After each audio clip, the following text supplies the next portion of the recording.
عليكم ورحمة الله وبركاته. نحمده ونصلي على رسوله الكريم. أما بعد فأعوذ بالله من الشيطان الرجيم. بسم الله الرحمن الرحيم.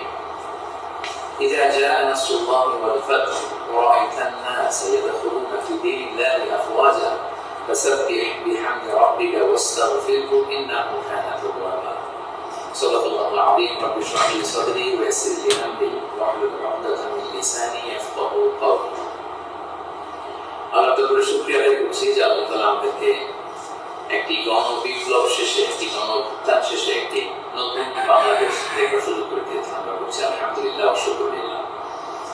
আল্লাহ তাআলার শুকরিয়ার পাশাপাশি আমি এই বিপ্লবের সাথে গণবিপ্লব, গণঅভ্যুত্থানকে যারা নেতৃত্ব দিয়েছেন, লিড দিয়েছেন, এটাকে যারা সমর্থন জুগিয়েছেন, তাদের সবাইকে প্রাণ ঢালা শুভেচ্ছা এবং অভিনন্দন জানাচ্ছি। এই বিপ্লবকে বাস্তবায়ন করবার জন্য যারা নিজের দেশের তাজা রক্তটুকু দিয়ে শাহাদাত বরণ করেছেন, আমি শুরুতেই তাদেরকে গভীর শ্রদ্ধার সাথে স্মরণ করছি। তাদের রূহের মাগফিরাত কামনা করছি এবং শাহাদাতের সর্বোচ্চ মাকাম আল্লাহ সুবহানাহু ওয়া তাআলার কাছে আমি কামনা করছি।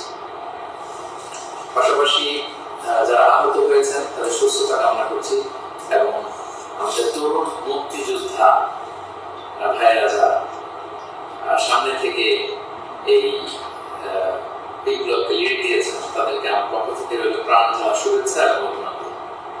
বিশেষ করে বৈষম্য বিরোধী ছাত্র আন্দোলনের যে নেতৃবৃন্দ বা সমন্বয়ক ভাইয়েরা, যারা আপনারা এখনো পর্যন্ত অনেক পরিশ্রম করে যাচ্ছেন, আমরা সকলের পক্ষ থেকে আপনারা সালাম জানবেন, শ্রদ্ধা জানবেন এবং ভালোবাসা জানবেন। সমাজের শুধু আমি শুরুতেই দুঃখ প্রকাশ করে নিচ্ছি যে কিছু কারিগরি ত্রুটির কারণে আমরা আমাদের লাইভটি প্রায় আধা ঘন্টা দেরি করে শুরু করলাম। আপনারা ক্ষমা সুন্দর দৃষ্টিতে দেখবেন এবং সবাইকে অনুরোধ করবো যে গণসচেতনতার স্বার্থে, জনসচেতনতার স্বার্থে লাইভটা শেয়ার করবো। আমি খুব বেশি সময় নিতে চাই না। আমরা আল্লাহ তাআলার শুকরিয়া জানাই। পুরো দেশব্যাপী আনন্দ, উল্লাস, উচ্ছ্বাস, মানুষের মধ্যে একটা ঈদ ভাব আমরা গত অল্প কয়েকদিন আগে করতে পারেন যে আল্লাহ তাআলা এত দ্রুত আমাদের হাতে বিজয় করে দিলেন। তো আমরা আল্লাহ দরবারে কায়মুবাকে শুকরিয়া জানাচ্ছি, শুকর গুজার করছি, লাখ কোটি শুকর এবং সুজুদ জানাচ্ছি এবং যারা এটাকে বাস্তবায়ন করেছেন তাদের কৃতজ্ঞতা জানিয়ে শুরু করছি। আমি অল্প কয়েকটি কথা রিমাইন্ডার হিসেবে আমাদের সাথে শেয়ার করে আজকে শেষ করবো ইনশাআল্লাহ।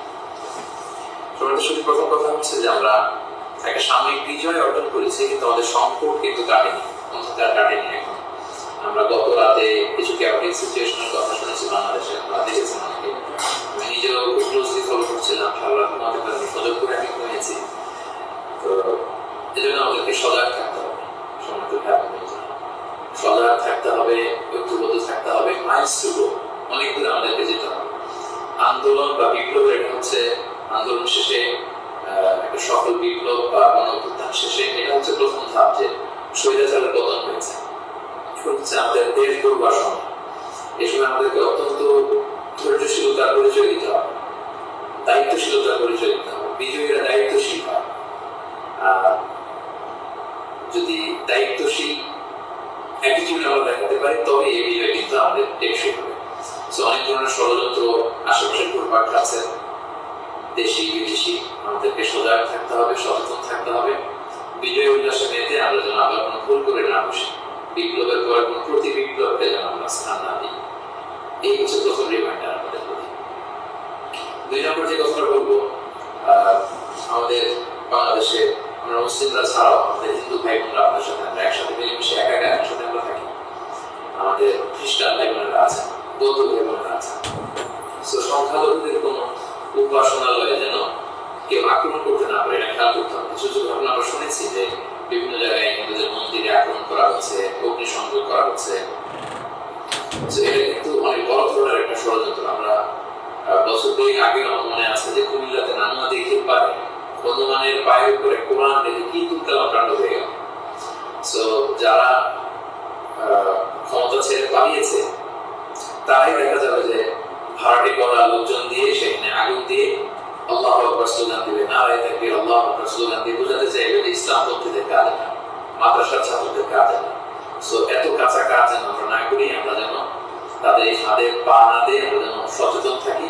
বিশেষ করে মাদ্রাসার ছাত্র ভাইদেরকে, আমার পরিচয় প্রোগ্রাম মাদ্রাসা, আলিয়া মাদ্রাসা, কবি মাদ্রাসার ছাত্র ভাইদেরকে আমি বলবো, আপনারা আপনাদের নিজ নিজ থানা, গ্রামের, এলাকা হিন্দু মন্দিরগুলো নিজ দায়িত্বে পাহারা দেন।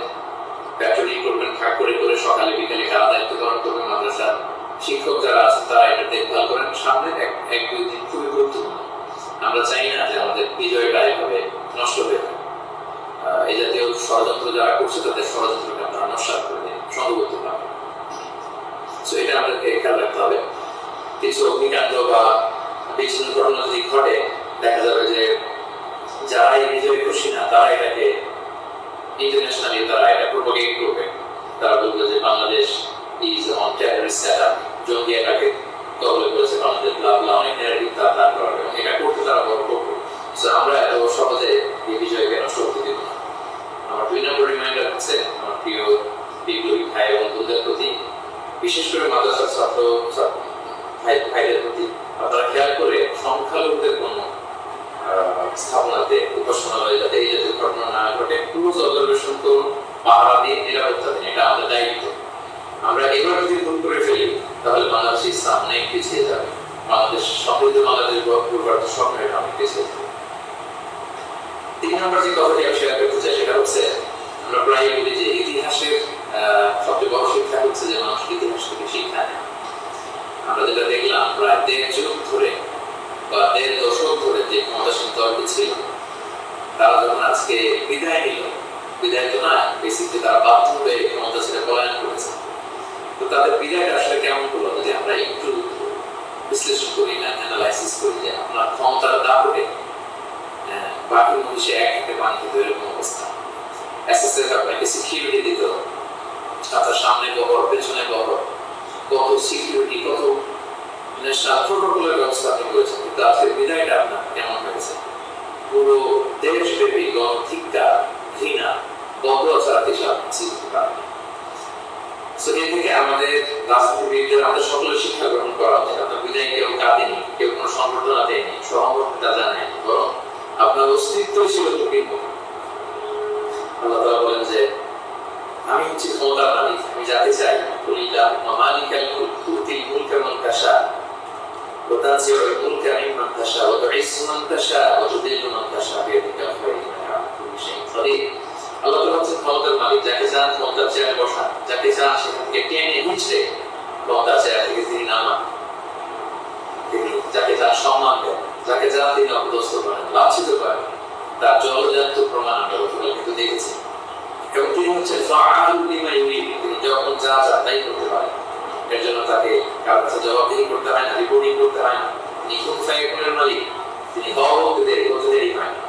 তিনি পাহাড়কে দরিয়া করেন, দরিয়াকে পাহাড় করেন, তিনি সম্মানিতকে অপদস্থ করেন, তিনি সমাজের লাঞ্ছিত অপমানিত লোকটাকে সম্মানের চেয়ারে বসিয়ে দিতে পারেন। তিনি হচ্ছেন আল্লাহ সুবহানাহু ওয়া তাআলা। আপনার একটা তিনি ক্ষমতা না, আমরা যেন এটা ভুলে না যাই। ক্ষমতার চেয়ার পেলে আমরা যেন ভুলে না যাই যে আমি ক্ষণিকের জন্য এসেছি।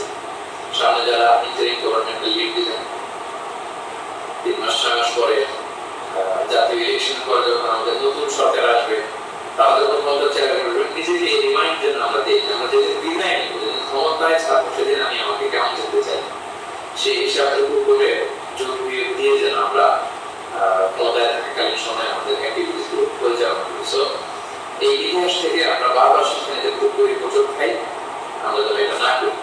আমি আমাদের জাতীয় নেতৃবৃন্দদেরকে বলবো, যারা আসন্ন নির্বাচনে নির্বাচিত হয়ে আসবেন, বাংলাদেশকে নেতৃত্ব দিবেন নতুন প্রজন্মের বা পুরাতন অভিজ্ঞদের মধ্যে যারা মিলে সরকার গঠন হবে সামনে ইলেকশন শেষে, আপনারা মেহরবানি করে এই শিক্ষাটুকু আপনারা নেবেন। এবং বাংলাদেশে এটা তো আমরা দেখে এসেছি ছোটবেলা থেকেই, একদল ক্ষমতা ছেলে অন্য দলের লোকেরা তাদের উপর কিভাবে আক্রমণ করে দিন, তার ক্ষমতা থেকে যায়।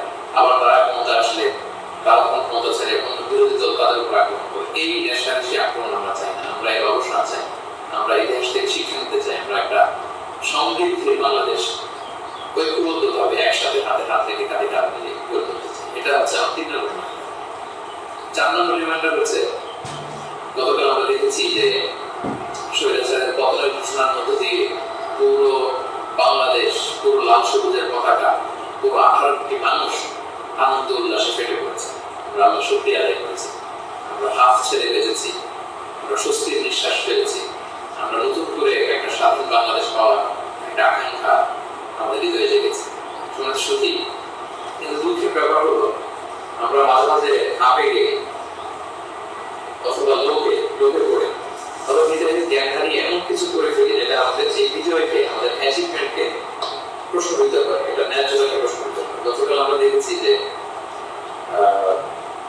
উল্লাসিত জনতা তারা জাতীয় সংসদ ভবনে ঢুকে পড়েছে, গণভবনে ঢুকে পড়েছে, সেখানে যে লুটপাট, চুরি, যা বলা যায় এগুলো সব ধরনের কাজগুলো করেছে এবং এগুলো কিন্তু লাইভ ব্রডকাস্ট হয়েছে, বিশ্বব্যাপী ছড়িয়েছে। আপনারা আসলে কি মেসেজ দিলেন আমাদের দেশের ছাত্র জনতা? তারা কি লুটপাট করে যারা ক্ষমতা ছেড়ে পালালো, তারা তো এটাকে ইন্টারন্যাশনালি প্রোপাগান্ডা বানানো হয়েছে। দেখুন কিরকম লুটপাট, চুরি, আক্রমণ এগুলোর মধ্যে দিয়ে তারা গণভবনকে দখল করছে, তারা একটা ইস্যু বানায়। এই ব্যাপারটাকে আমি খুবই পছন্দ করেছি, খুবই।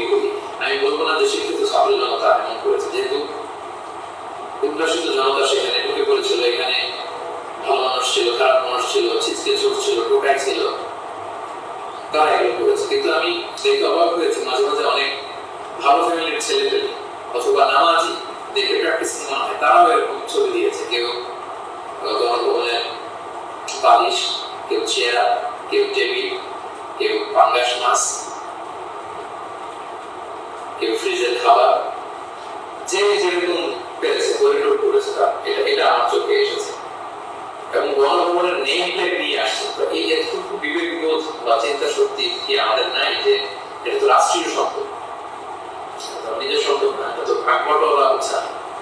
আপনি যে গণভবনের চেয়ার নিয়ে আসলেন, 3 মাস পরে যে আমাদের নিজেদের ভোটে নির্বাচিত আমাদের ট্রু লিডার যিনি হবেন, আমাদের প্রধানমন্ত্রী, তিনি কোথায় পাবেন? চেয়ারটা চুরি করে নিয়ে আসছেন, তিনি থাকবেন কোথায়? তার বালিশটা আপনি নিয়ে আসছেন। একটা বালিশ নিয়ে এসে, একটা হাঁস নিয়ে এসে, একটা কম্বল নিয়ে এসে আপনি আসলে কতটুকু লাভ করতে পারেন? কিন্তু গোটা বিশ্বকে আপনি একটা নেগেটিভ মেসেজ দিলেন এবং আমাদের এই বিজয়কে আপনারা প্রশ্নবিদ্ধ করলেন। এটা অনেক বড় ভুল আপনারা করেছেন, সম্মানিত ভাই, যারা এটা আপনারা করেছেন।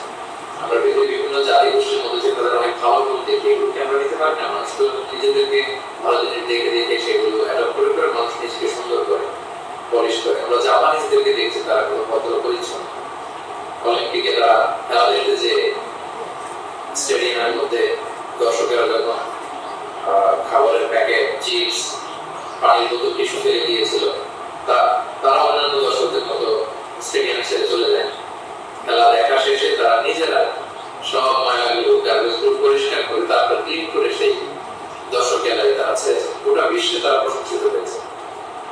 এই যে তারা একটা মেসেজ দিল গোটা বিশ্ববাসীকে, আমরা সিভিলাইজড, আমরা পরিচ্ছন্ন।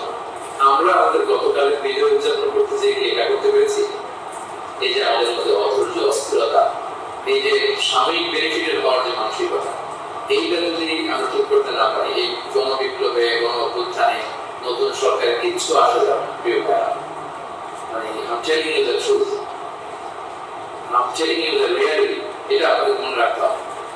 বাস্তবতা হচ্ছে আমরা যেমন আমাদের নেতারা আমরা গতকাল রিলোড করেছি, আমাদের নেতারাও রিলোড করেছে, আমরা চুরি করেছি, তারাও চুরি করতো। আমরা আসলে সুযোগের অভাবে সব বাস্তবতা যেটা কথাগুলো এই মুহূর্তে বিজয়ের মুহূর্তে তিক্ত হলেও আমাকে ইসলামিক পয়েন্ট অফ ভিউ থেকে এই রিমাইন্ডারগুলো আমাকে বলতে হচ্ছে। আমি সরি ফর দ্যাট। তারা প্রত্যাশাচিত দুর্নীতির সুযোগ পেয়েছে, ওই লুট করেছে। তারা দেশের বড় বড় মেগা প্রজেক্টে লুট করেছে, আর আপনি ছোট্ট জিনিস লুট করার সুযোগ পেয়েছেন, ওইটা করেছেন। কোনো পার্থক্য নাই। তারা করেছে বড় বড় লুট, আপনারা করেছেন ছোট ছোট চুরি লুট। এই পার্থক্য আমাদের এতটুকু।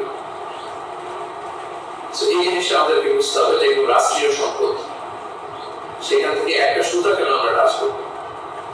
আপনারা গণভবন খেলাও করেছেন, ভিতরে যে উল্লাস করুন, তাকবীর দিয়ে এমন দেশকে কোথাও খুঁজে পাবেন না। সকল দেশের রানী সেজে আমার জন্মভূমি গলা ছেড়ে দিয়ে সবাই মিলে কোরআন গান ধরতে, পুরো বিশ্ব দেখতে আমরা কত সিভিলাইজ, আমরা কত সভ্য। সেটা না করে আপনারা ভাঙচুরের মতো কাজ, লুটপাটের মতো কাজ আপনারা করে ফেলছেন।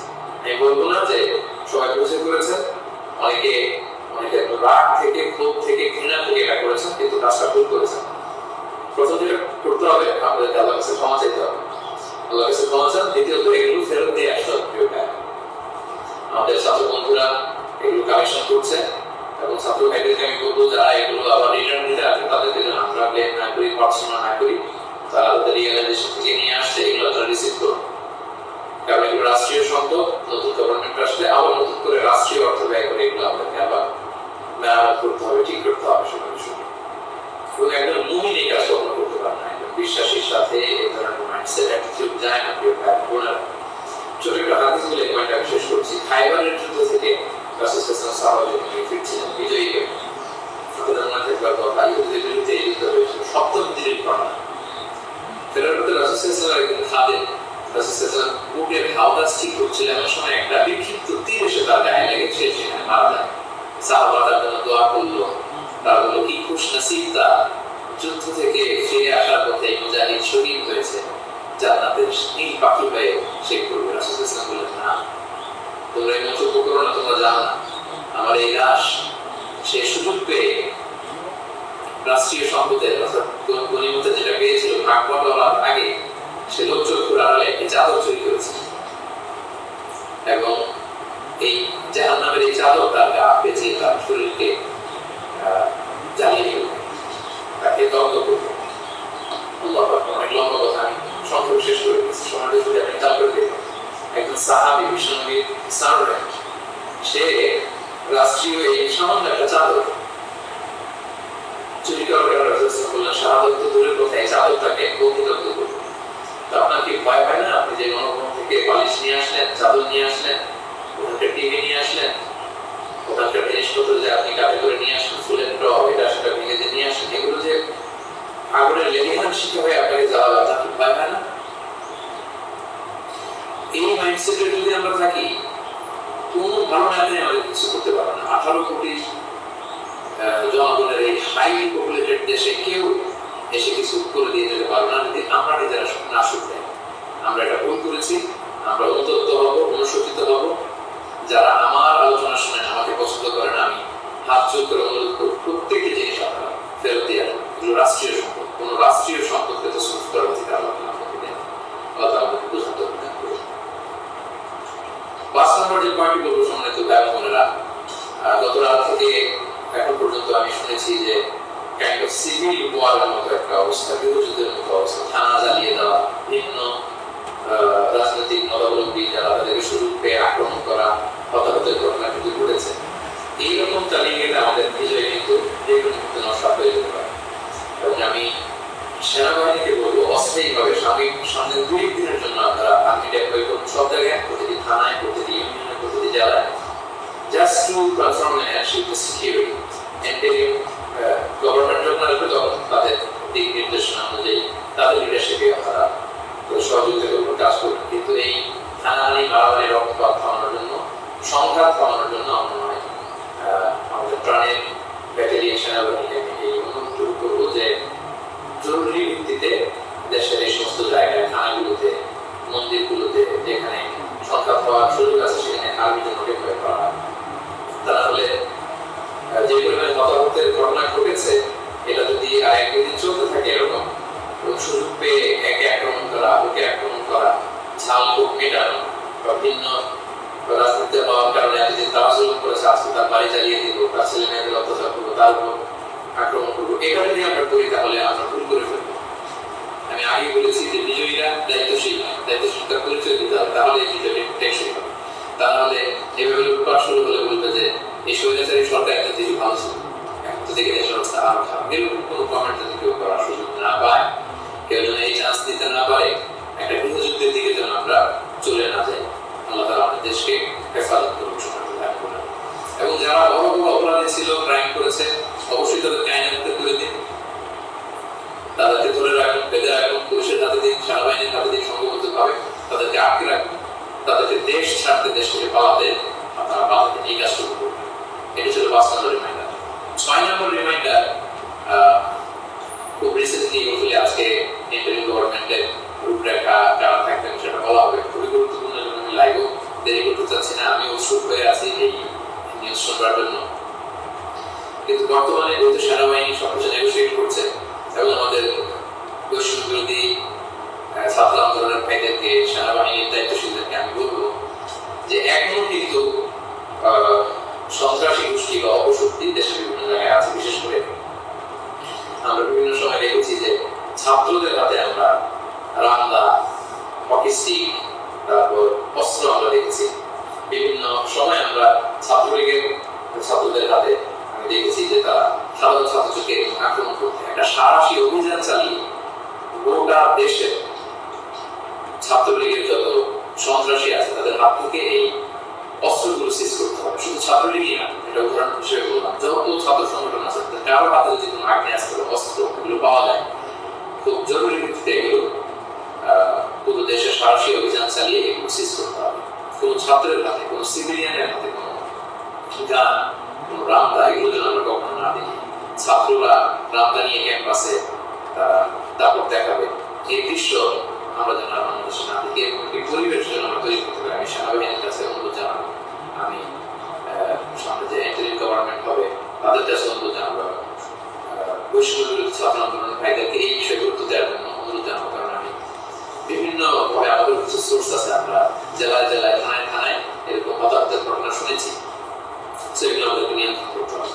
সবশেষে সম্মানিত ভাই বোনেরা, আমি এই কথা বলে শেষ করতে চাই যে আমাদের ধৈর্যের পরিচয় দিতে হবে, আমাদেরকে শান্তি শৃঙ্খলা রক্ষার সর্বোচ্চ চেষ্টা করতে হবে। প্রতিহিংসার রাজনীতি আমরা বাংলাদেশে আর দেখতে চাই না। আমরা হানাহানি, মারামারি এটা দেখতে চাই না। আমরা জাতি, ধর্ম, বর্ণ নির্বিশেষে আমরা সভাপতি মানবিক হতে পারি, আমরা সেটা চাই। আমরা চাই মেরিটোক্রেসির ভিত্তিতে আমাদের দেশের যতটি চাকরি দেওয়া হবে, পদায়ন হবে, যারা সচিব হবেন, যারা পিসিএস ক্যাডার হবেন, যারা সরকারি আমলা হবেন, প্রতিটা চাকরি যেন মেধার ভিত্তিতে হবে। Meritocracy should be the national policy of Bangladesh, our new Bangladesh, our new independent Bangladesh. আমি দায়িত্বশীলদের কাছে অনুরোধ করছি, আমাদের ন্যাশনাল কয়েকটা পলিসি থাকা দরকার। সিঙ্গাপুরের 3-4টা জাতীয় পলিসির মধ্যে একটা হচ্ছে মেরিটোক্রেসি। রাষ্ট্রীয়ভাবে যেন ঘোষণা দেওয়া হয় যে মেরিটোক্রেসির ভিত্তিতে আমাদের বাংলাদেশ চলবে। আমাদের বিচার বিভাগ সম্পূর্ণ স্বাধীনভাবে কেউ হস্তক্ষেপ করতে পারবে না। কোনো চাঁদাবাজি আমাদের বাংলাদেশে চলবে না, কোনো ঘুষ বাংলাদেশে চলবে না।